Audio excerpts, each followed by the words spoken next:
There was a young lady in the hospital, and she had members from my church who were part of her family. And they asked if I would go in and have prayer with her. Well, she heard them ask me, and she started screaming because she didn't want me to come in and, do the Catholic thing, the last rites kind of deal. So she started screaming, and I told them, no, I'll come back tomorrow. Let her calm down.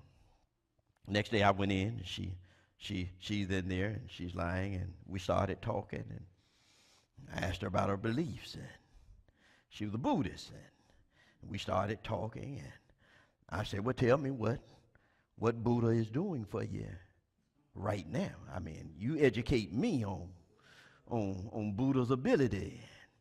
And she started crying because she'd been exposed as a child to church. And tears ran down her eyes. I said, why you crying? I just want to know what Buddha is able to do with you in this moment. I said, because I got somebody I want to share with you. His name is Jesus. And I got to tell you this. Jesus is not going to allow me to make promises to you. But I can promise you this. He's well able to heal your body.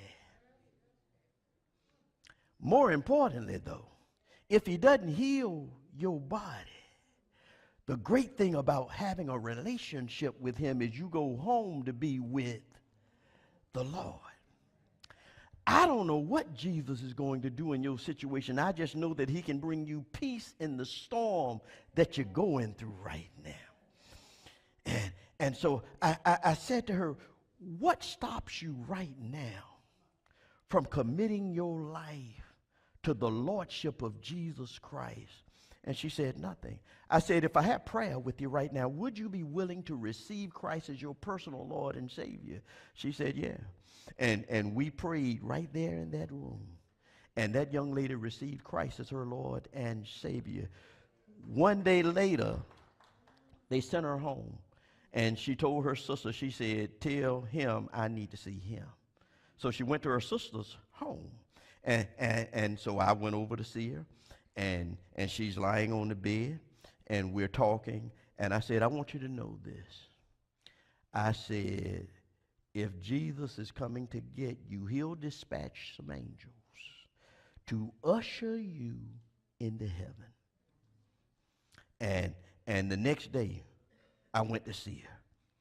And we started singing some old Baptist songs that she remembered. And she looked at me and she said, I see the angels. Me and her sister are in there. Her sister's on one side, I'm on one side. We can't declare her dead, but all of a sudden she went quiet, peacefully. Sister looked at me and I looked at the sister and I said, well, we need to call somebody because we done had her dead and she's still breathing. But the peace on her face. From 3 days, all she knew Christ was 3 days. And she died with this peace that didn't make sense to me. Why? Because he's able.